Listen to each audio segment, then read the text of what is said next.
What up? What up? Shouts out to everybody who's joining me on Facebook and on Twitch, and if you're on Instagram, I see you as well. Um, it is 12 o'clock here in Columbus, Ohio. We are on the in the Eastern time zone, Eastern Daylight Time. So I'm going to give a few folks time to fall in. A couple different things, um, and I'm going to kind of do a full introduction here in a second. But as we move through, feel free to engage. So if you're on Facebook, feel free to post um, in the chat there. I will see it and I will try to recognize it as best I can. If you're on Twitch, same thing. Use the chat to engage. I will be able to see it here on a separate monitor and I will gauge as best I can. Also, if you're on Instagram, feel free to engage in the comments on Instagram and I'll do my best to engage those as well. For those who, actually just for everyone. I am DJ Crate Digger. I'm a DJ, I'm a producer, I'm a musician, I'm an instructor, I'm a studio engineer, recording engineer. I'm kind of just an all-around creative that basically uses music to improve the quality of life for people.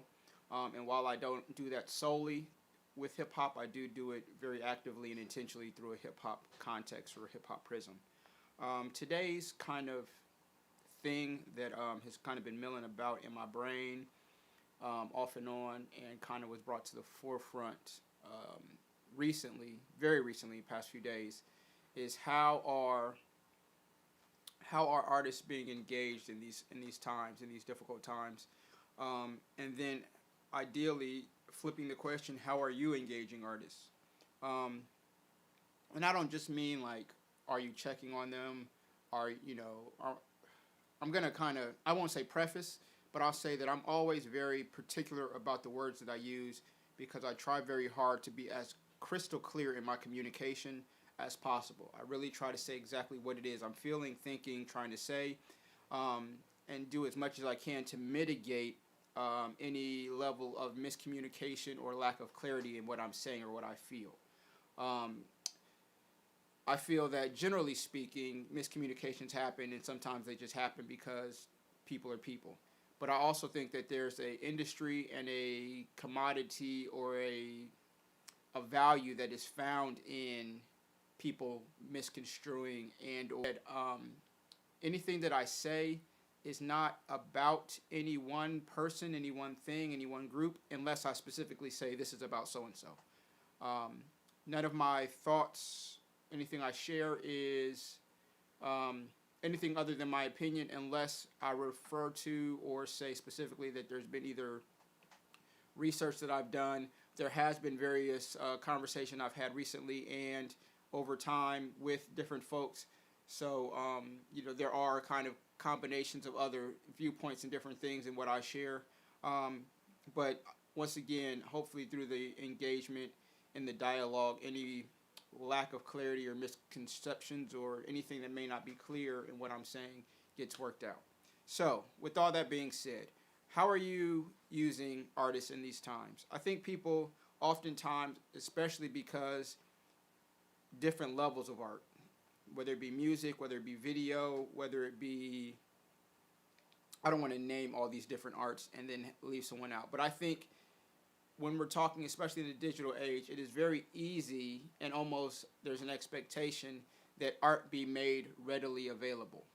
And sometimes it doesn't even have to be originally created art. Sometimes that even just means creating a playlist for an event or for someone or for a theme or what have you. But I think that generally speaking, in this day and time, there's an expectation that artists be ready and willing and almost waiting to give for the sake of giving to the greater community.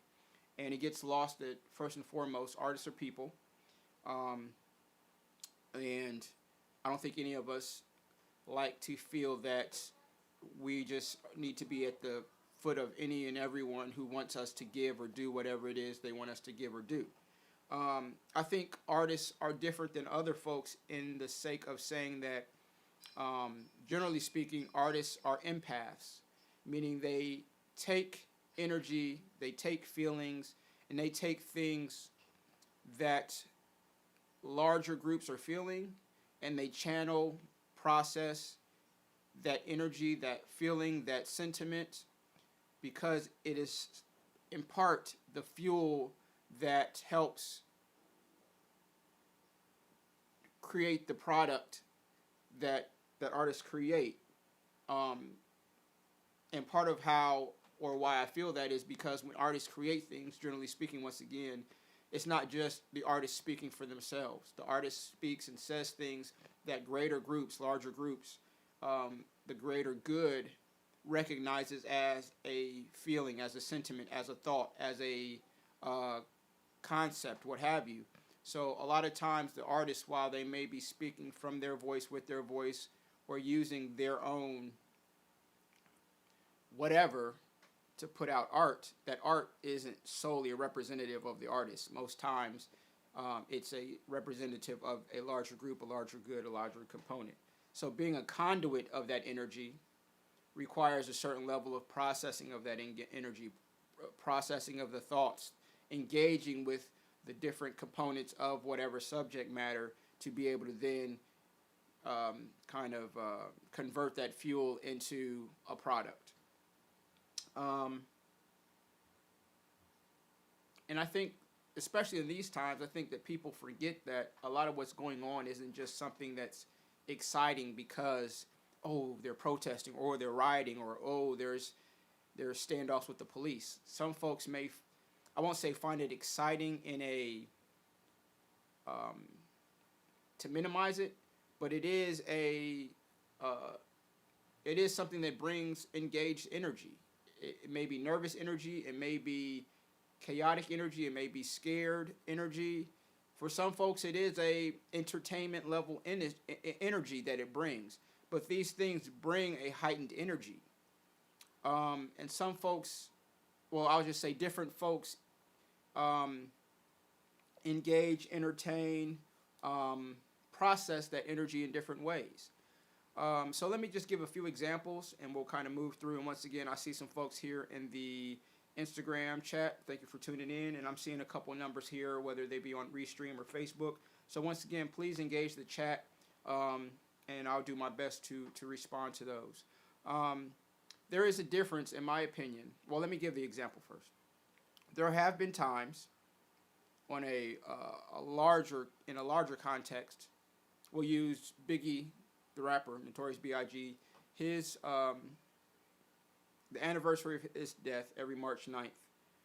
Around that time, I always have someone's, whether it be just one person or groupings of people, say, hey, man, are you going to do this mix for Biggie? And I say, most times I say, probably not. Not because Biggie's not one of my favorite rappers of all times, not because I can't do it or don't have the creative or artistic ability to do it, but I've done it, several of them, and they've been readily available to the public. Now, with that being said, when people ask of artists or ask of creatives, are they going to do this thing or that thing, especially when it's not something that just came up, I suggest that they ask themselves, have I supported this art, or even if it's not that specific artist, but have I supported artists who've already created this work that I'm asking them to create? So while some may ask me to create this memorial mix to Biggie as an example, my question becomes, have you listened to the one I've done 14 years ago or the one I did 10 years ago? And if you have, how recently have you listened to it? Because while I have not covered every Biggie song, I've covered a wide range of them. So at this point, what is it that you're really asking me to do? Aside from just the creative process of creating this piece of work based on the remembrance of the death of one of my favorite artists, but now, aside from the emotional context of it, what are you asking me to do? And do you understand what you're asking me to do? Do you understand the work that goes into sitting down, putting together a mix that's not just me playing his music? So anyone who's heard the Foundations, there's two separate ones, but anyone who's heard those mixes know it's more than just playing Biggie songs. So are you understanding and contextualizing the work that you're asking to be done? And then because essentially what you're doing is you're commissioning a work. What are you doing to recognize, I'll say, the value of what you're asking to be created? And that's just one example. There's several artists who have always spoke about the context or the concepts of different things that are going on in the country now. So, fighting racism, equality, police brutality, inefficiency in city budgets, and all these different things that are they affect each other, but they're different pockets of the conversation. All of these conversations have had music created to them, have had artists use their voices to speak out and say what they thought for generations, decades and decades of music available. So, what is it that you're asking artists to do now to engage that isn't already out to be used, to be listened to? Are you asking certain artists what is it their voices are? Are you asking them to create now? Are you asking them to pull out works that they've already done? Are you asking them, hey, what are your thoughts? Or are you, there's different, I'm not saying there's any right or wrong, but there's different ways to engage that other than kind of having this, whether it be implicit or explicit expectation that, oh, shit's real right now. What do the artists have to say? What are the artists creating? What are the artists doing to give to this movement? Because I will say, can't speak for everyone, really just speaking for myself, but I understand a lot of other people's sentiment. Artists don't need really a reason to create. Like, we're always in for the most part, some process of the creative process. Sometimes we feel things and we're like, all right, that's going to need to get touched. That's going to need to be spoken about. That's going to need to be kind of gotten into, so to speak. And we don't really need a flashbang incident to be the catalyst for the creative process. There are some artists who, when different things happen, depending on where they're at and how they engage it, may be quicker to engage or quicker to create, or may do this thing to kind of deal with the initial energy and then say, okay, I've done this thing to kind of make a basic or primary statement, but now I'm going to retreat, study, research, work on these ideas, do this level of creative process to come back with something a bit more, I don't want to say more, I don't want to speak to or add use a word that adds or diminishes the value of that primary concept, but sometimes we know that we can only give this bit right now and give us more time and we can give you something a bit more substantial. But I don't want to infer that the primary or the kind of first response is something that doesn't have value. So I say all that to say that are you asking or engaging artists because that's what they do and it's kind of the ethos of their art? Or are you asking artists to do this because it's your entertainment? I have some folks come up, and while it didn't happen to me directly over the weekend, I was a witness to it several times. While the DJ wasn't actively DJing, the DJ was selecting the music that was going on during this event. And several times people came up and wanted the DJ to play these specific songs that spoke to a certain energy and spoke to a certain kind of vibe. And there's nothing wrong with that, but what is it that you're really asking? And what is it that you are and are not being considerate of? If the message or the music or whatever it is that you're asking the DJ to play, if that's not the energy they have, if that's not the message they want to share, if that's not the space they're in, are you considerate of the fact that you're asking them to go into a space that they may not be interested in going into? Are you asking them to do something that you can do? Pandora, Spotify, and many other places have, and I'm using quotes because I don't know exactly what they're called, I'm not using quotes to be sarcastic, but they have kind of movement-based, revolutionary, what have you, playlists that you can go on Spotify, type in search, and pull up. Right there on your phone, you can listen to it whenever you want for however long you want. So if there's certain songs you want, you can go to Spotify or Pandora, put those, and create your own playlist. So are you asking artists to do things that you can do yourself for your entertainment? And then, once again, while it's not mandatory, but then what is the exchange? You're asking the DJ to go into a space, or you're asking artists to go into a space to provide something for you. What are you providing for them? That's a question. So I'm always interested in watching, listening, and understanding the perspectives of what people expect to get and what people expect to give in different spaces in our society. Looking at some of the comments here on Facebook and in Twitch, and yeah, some of the artists are chiming in there and sharing that creating art is not easy, and that's just beyond the physical skill set. I tell people all the time, like, even though I don't know if it's fully recognized what I'm saying, but I say it all the time, like, all DJs are not created equal, and that's not to put any level of hierarchy, or it's just the fact. Because when it's all said and done, a computer can make two songs come together. You can teach a monkey to move faders and knobs and things and have the music play.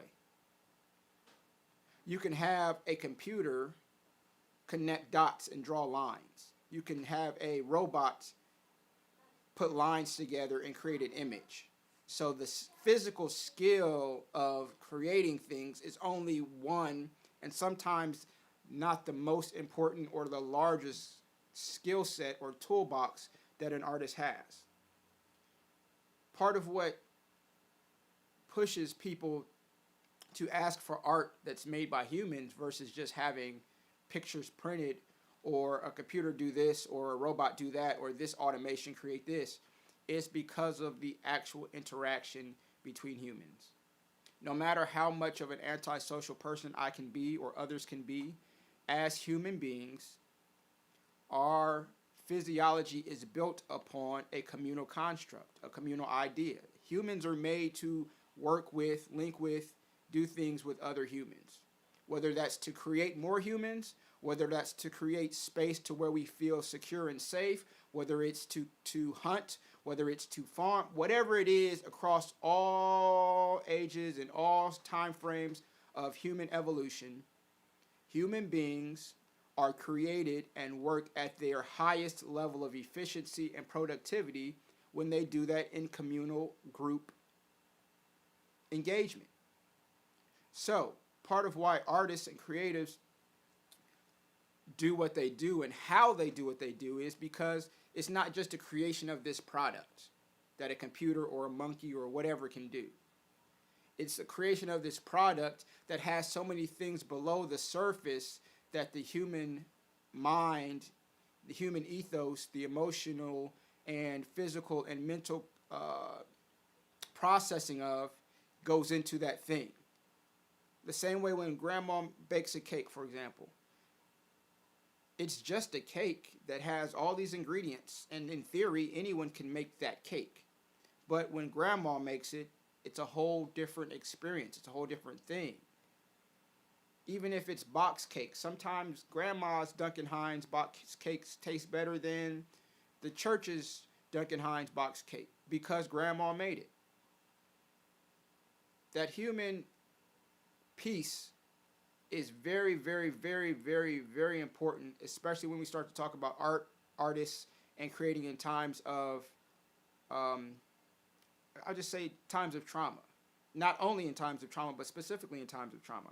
So once again, people in the chat are sharing that, a lot of artists like, are you making Black Lives Matter shirts? Nah, I'm not. Why?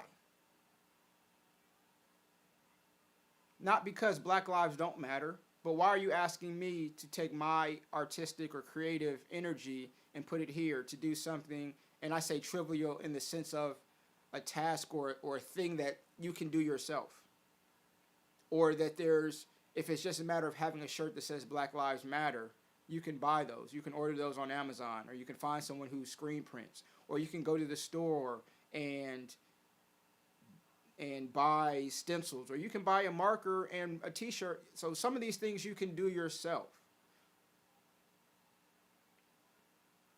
So asking, and once again, I'm not saying there's any right or wrong, but asking people to do, specifically artists, to do things for your entertainment or for your convenience, when that act or that creation comes from a place that requires a level of processing trauma, is insensitive.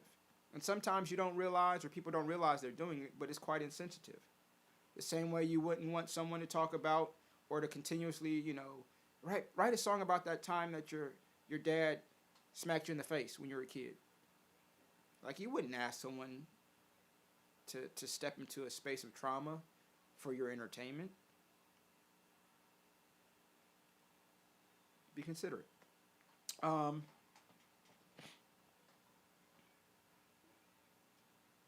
Yes, so it was shared here in the IG that a lot of people are not aware of the thought process and preparation it takes to create music for an event. So once again, I think a lot of times, and there's several reasons why the general thought process is this, and I've spoke about it before, and I'm not going to get too heavy into it here, but I think a lot of times that people think because access to music is in some shape, form, or fashion is easier than it was before, it makes being a DJ easier. And I say, well, yes and no, depending on what you do, how you DJ, and what you're DJing for. Like, if I'm drawing a picture and I only have red, blue, and yellow to color with, that makes my choices pretty easy of what I'm going to do, how I'm going to do it, and what colors I have. But if I have a box, or if I have access to 1,000 crayons, yeah, I can do more with that. But in order to do more, I have to do more. So, taking that to a musical context, a lot of times people think DJs just get up and play songs, or think that DJs just kind of, I don't know. Honestly, I don't really know what a lot of people think. I know a lot of people have assumptions that are really interesting. Interesting meaning wrong, or interesting meaning how did you come up with that theory, thought? But I think people forget that, and I'm not saying all DJs do this, or the DJs that do this are better than others. I'm not making any level of judgment and or value with it. But I think some people don't realize that there are very specific DJs and very specific artists, and it's not just a DJ thing, but they're artists who take time to study music, first and foremost.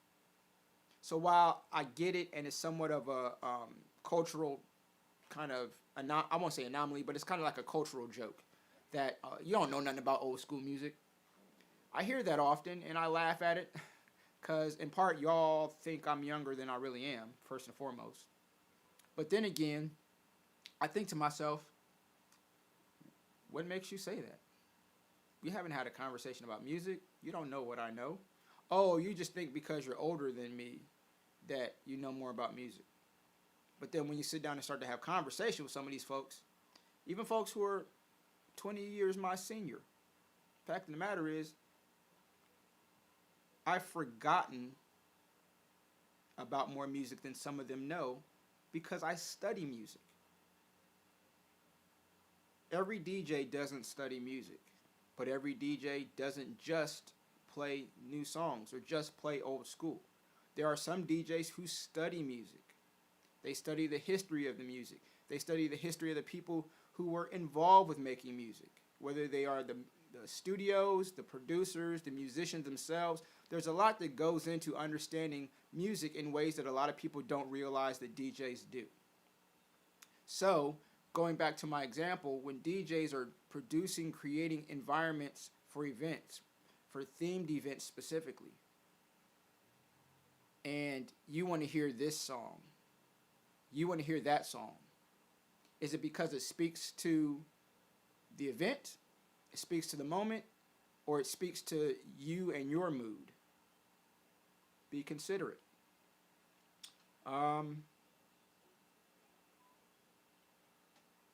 Looking at some notes and some of the comments. Give me 1 second, please. In the meantime, hydrate yourselves.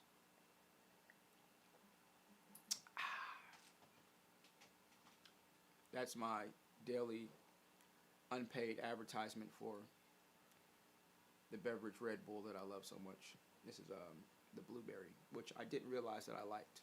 I was passing it by for many years. Blueberry goes. Not better than the watermelon or the peach nectarine, but I drink it.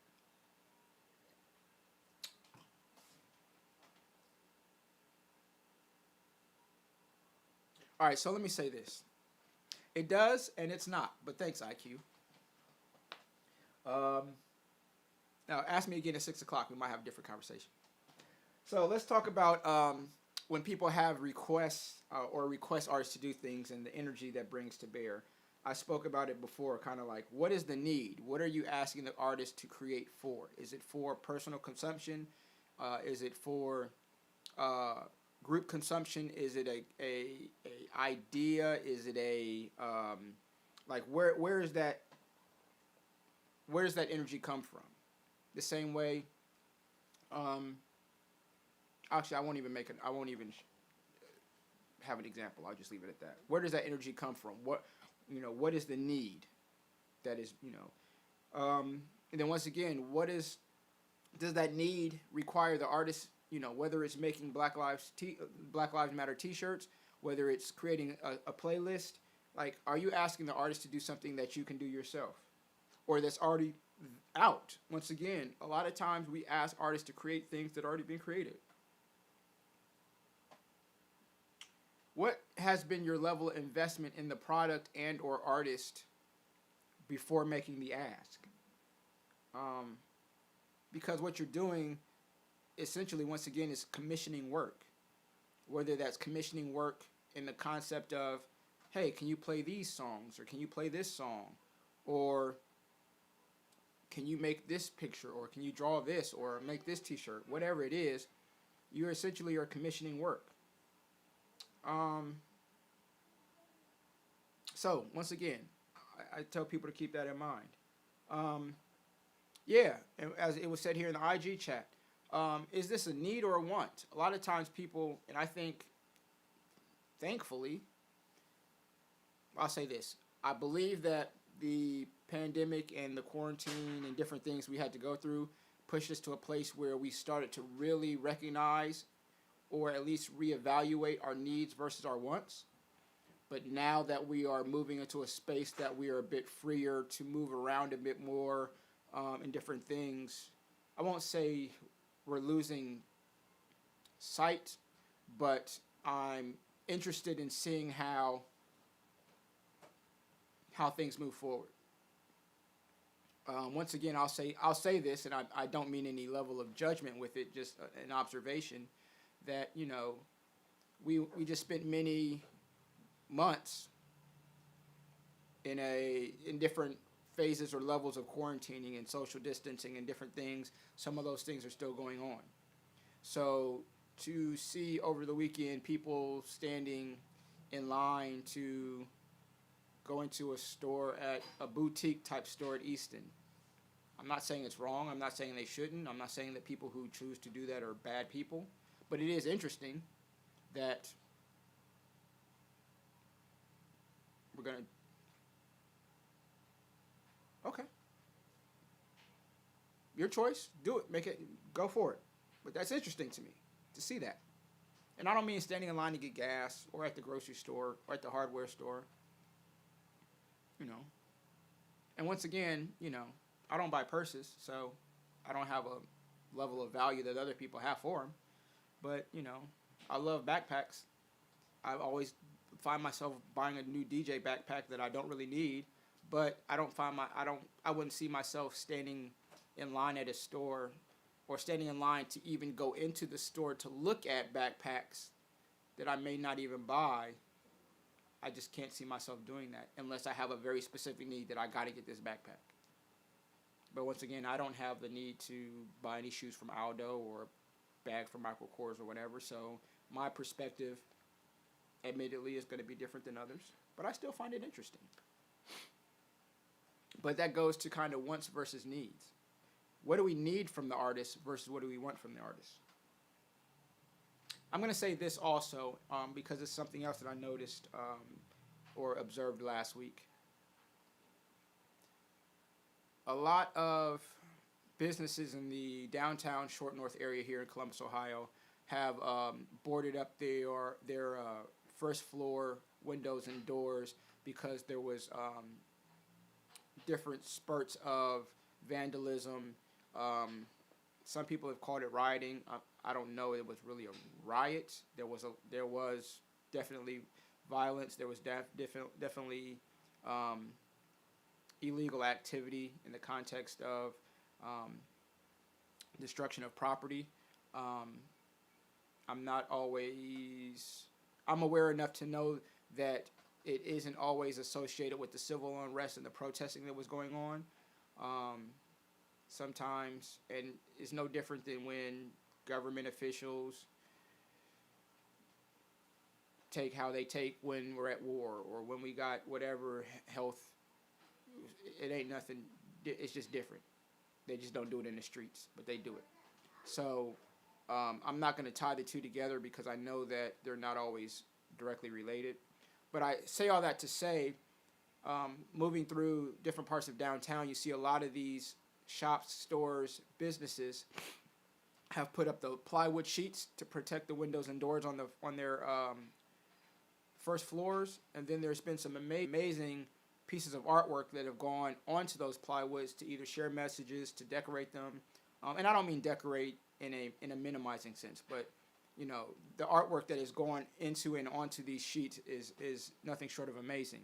And to be quite honest, like, it looks better than if you just roll down and people got these glass windows. I mean, nah, it's dope to see. And I said at the time, but part of me would like to see Columbus, because Columbus is always touting about how art makes C-Bus makes art, and how our artistic community is such a hub for what makes Columbus special. I would like to see some sort of initiative that has those type of installations. Maybe they're not on plywood, but I want to see art type installations up and through downtown. That would be dope to see. And it'd be, once again, something that speaks to the culture, personality of Columbus, besides our cops busting people over the head. I digress. My point is, once these rough times or unsafe times in the eyes of business owners passes, what happens with that art? Do those plywood sheets come down, get stacked, and sent off somewhere to be chopped up, turned into mulch? Do businesses have plans now how they're going to take those things and incorporate them into their venues in whole and or in part? Exactly, IQ. You know where I'm going. Like, so now that you've used these artists to help, I won't even say use, but now that these artists have created art with the message that is speaking to the masses, what happens when you don't need the art anymore? Does it lose its value? Does it not matter anymore? Or are these specific art pieces, and maybe you can't take 5 full plywood sheets and put them in your venue. I'm not suggesting anything unreasonable, but I do or would like to know, how are people planning on engaging this art once the need for it to protect your asset, meaning your building, your restaurant, your bar, whatever it is, once the art isn't needed to protect your asset, does it lose its value to you?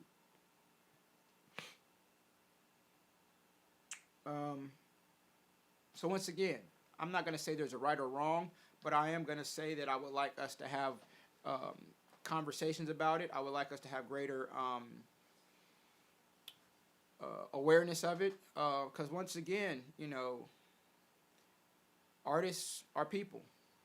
And part of what makes artists and specifically creatives um, who they are is how they take the energy around them, process it, and in part channel it to create things that once again aren't just their voice or their vision or their perspective, but they speak to larger groups. They speak to the greater good of, or the larger public or sections of the larger public. Um, so um, push people to have that thought, both personally on a personal responsibility level, and once again, if you have access to business owners, ask them like, all right, now when things are cooled off, what happens to this art? What are your plans? And if you can't, if it's not reasonable or viable to have it in your venue, where does it go? What are your plans? Once again, I'm not saying that they got to hang 6 plywood sheets in their restaurant or in their beauty salons, or I'm not suggesting that, but I am asking, what is the plan? I'm not telling you what to plan, but I'm asking what is the plan? And I think a lot of folks may not have thought that far ahead.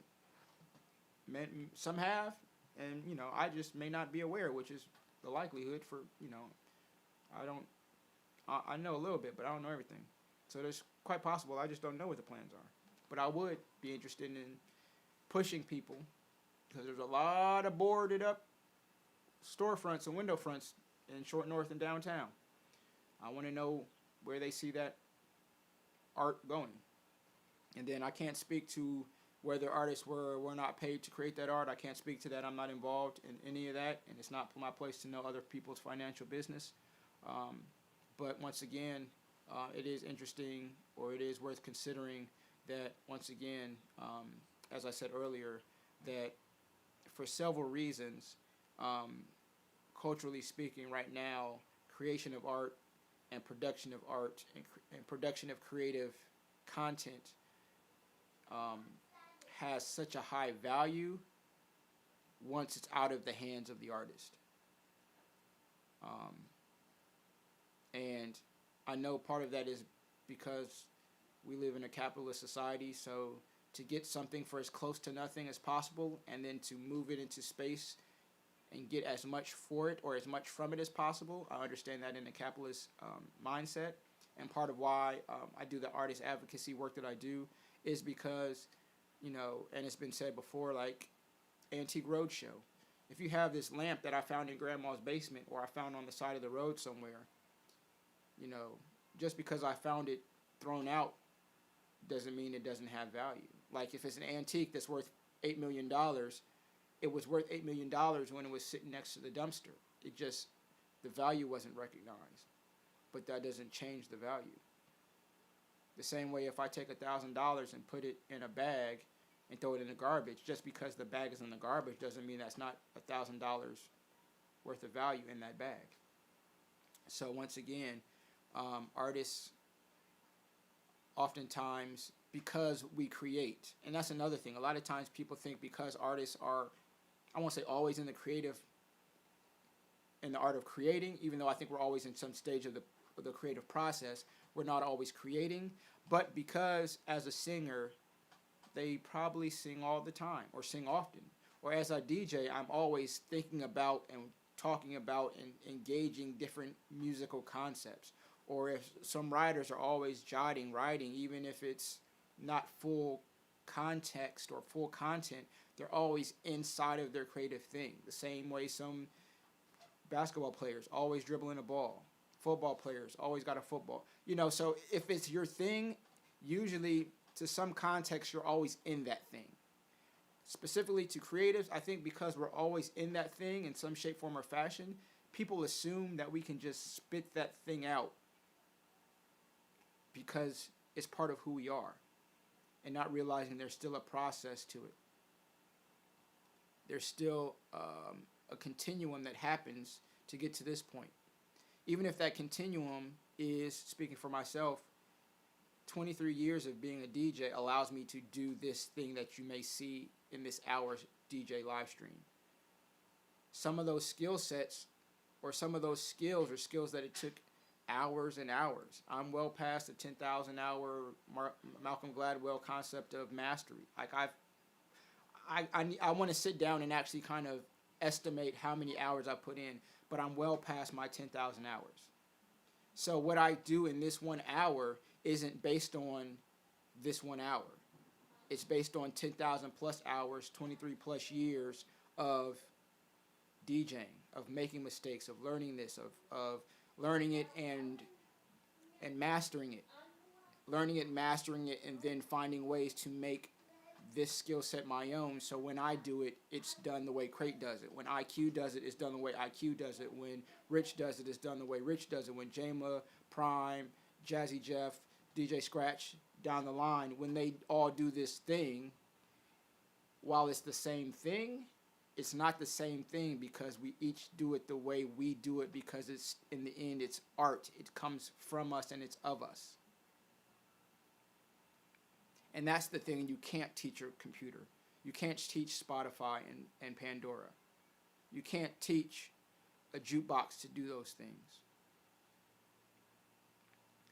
So I think people lose track of the continuum of the creative process. And it's not about just the physical act of creating this thing, but all the things that allowed that skill to be brought to bear.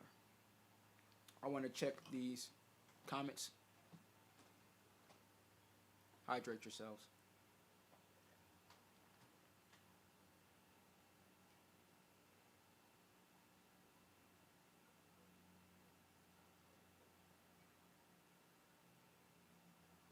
Some people have shared that there was talk about potentially auctioning off some of those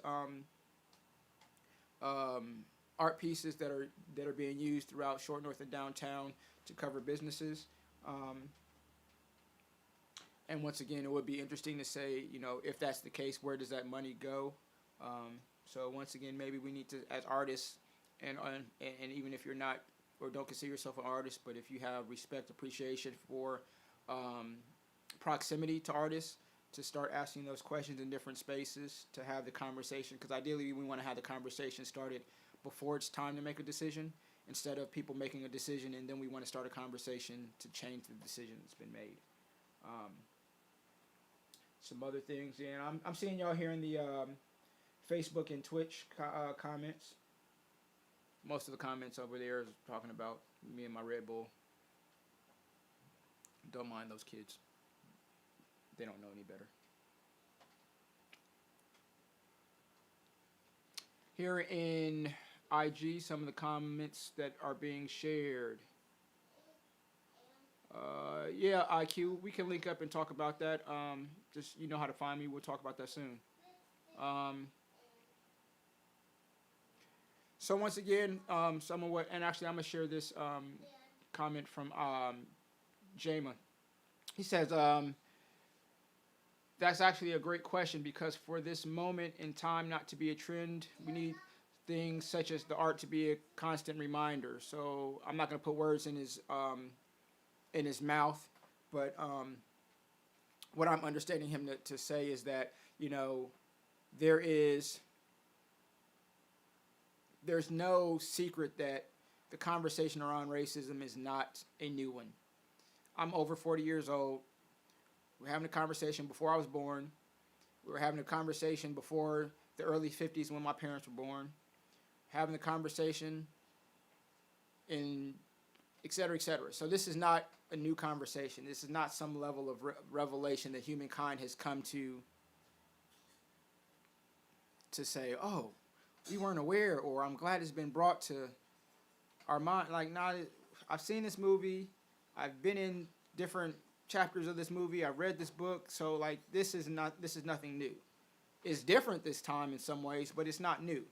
So I say all that to say, to Jama's point, to avoid us staying in certain cycles that historically we found ourselves in, we can't just go back to the norm or go back to where we were.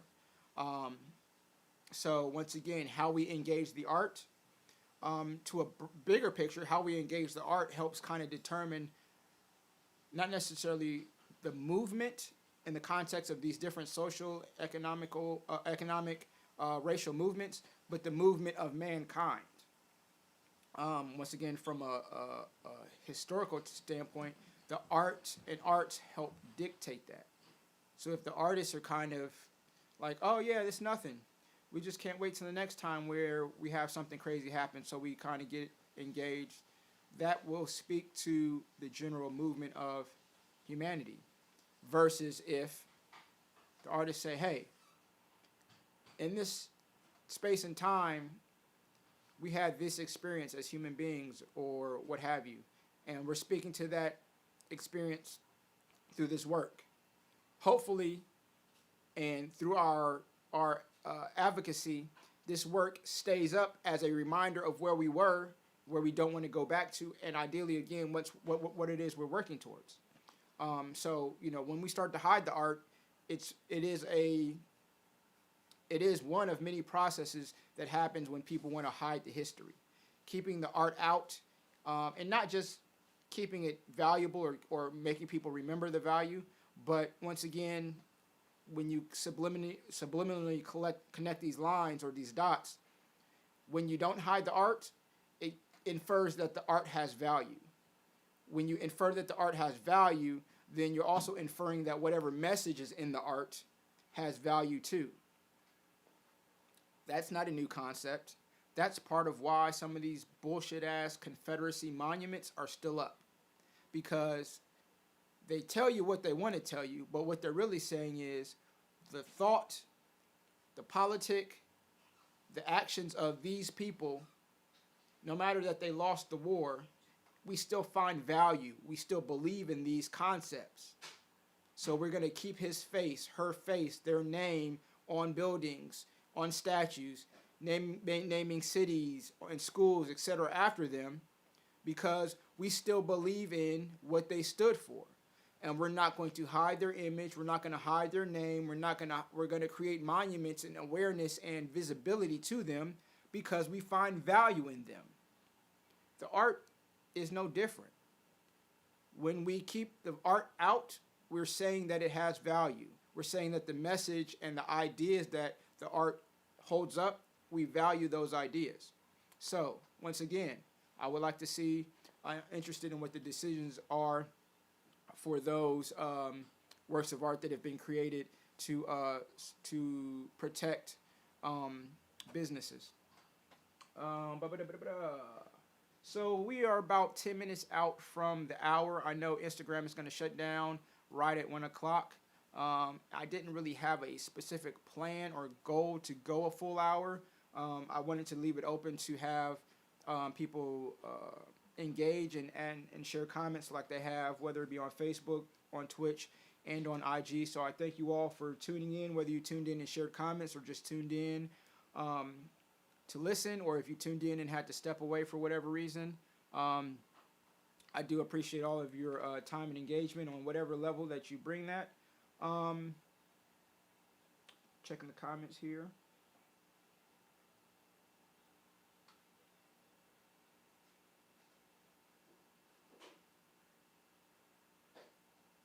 So yeah,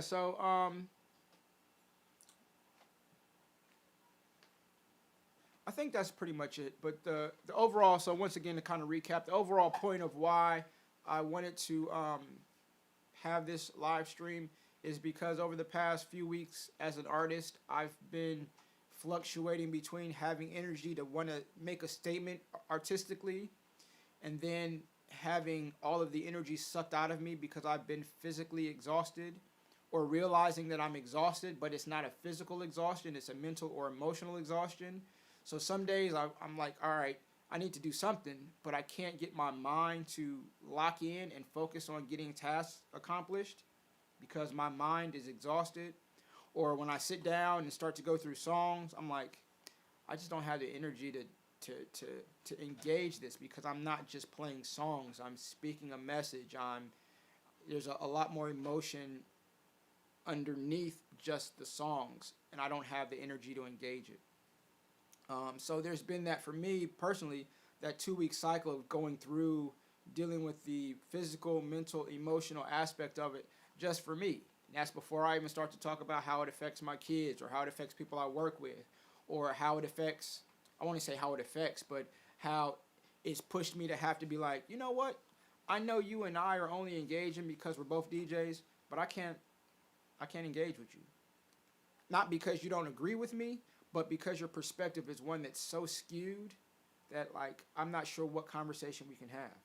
Um, because at this point, like certain things, like I believe once again that it's if you feel like white people are better than black people, that's fine. But at the same time, it lets me know how literally how stupid you are because science has proven time and time again that race, especially when you talk about white, black, and all these things that people try to use to justify why white people are better or why white supremacy is reasonable, like science has proven time and time again that that's false. So at this point, feel free to believe what you want to believe, but I'm just gonna think you're fucking stupid because you're fucking stupid. So I say that to say there's some folks, and I'm a whole nother conversation about Facebook, but there's some folks who I engage with because we have the same profession or we move in the same spaces that I've had to say, hey, it's more than just agreeing to disagree. Like you don't get it. And not that you don't get it because you can't, because you're not able to. You don't get it because you don't want to. Because right now, not getting it keeps you safe, keeps your assets intact, keeps your value of what you have intact. That's why you don't get it, which means you really do get it, and you're advocating not to change it. I'm done changing minds and read a book. So once again, engaging on that, going out in the world and engaging people, and not just engaging people, but once again, when you add in the context of the pandemic, and like it's different, it's wild, and I'm still not used to it, but engaging people from behind a mask. So it's like this past Saturday, I was seeing people that I know for years, but when I look at them and I only can see their eyes and I can't see a face, I'm still getting used to that process and getting used to that non, I won't say it's non-human, but as human beings, like there is a full out science and the brain does a lot of work to where when it looks at a face, recognizes a face and all of the information and data that the brain pulls when you recognize a face. So having that physiological process kind of cut off because you can't fully recognize faces or you hear voices and you're not sure if the voice that you're hearing and attributing to the person you think it is, if that's actually the person because you can't make the confirmation by seeing their face. So like all these different things happening, like this shit is exhausting. And then you still gotta be, still gotta be a parent, still gotta be an adult, so there's so many things going on. So I say all that to say that the past 2 weeks of me have been rough, and as I'm able to kind of parse together these different experiences, it's letting me process them mentally, process them from a context of historical context and understanding, and then ideally share them so I'm both being ideally insightful, I'm being an advocate for other artists, and then ideally, once again, putting the conversation out there so other folks can take whatever they got from the conversation and have it in their spaces, and hopefully it kind of grows out from there. So once again, shouts out to the folks. Thank you, Brother Prime, for the compliments. I did a about hour and 15 minutes or so last night. I did a live stream that kind of just focused on some different music, some different messages in music, some different things that spoke about kind of the context of Columbus, police brutality, how it's very much a Columbus thing. I'm not going to get into it now, but a lot of people forget that in the early 90s, Columbus Police Department was under a federal consent decree. So the feds had a certain level of engagement, involvement, control over the Columbus Police Department. So the issues that they're having now, have been having, once again, it's not nothing new. It's not nothing that just popped up since 2000. Like, Columbus is Columbus, and it's not even irony. It's beyond irony that Columbus is named after Columbus, and Columbus be Columbusan, whatever. So, the set that I did last night kind of just was my first kind of concerted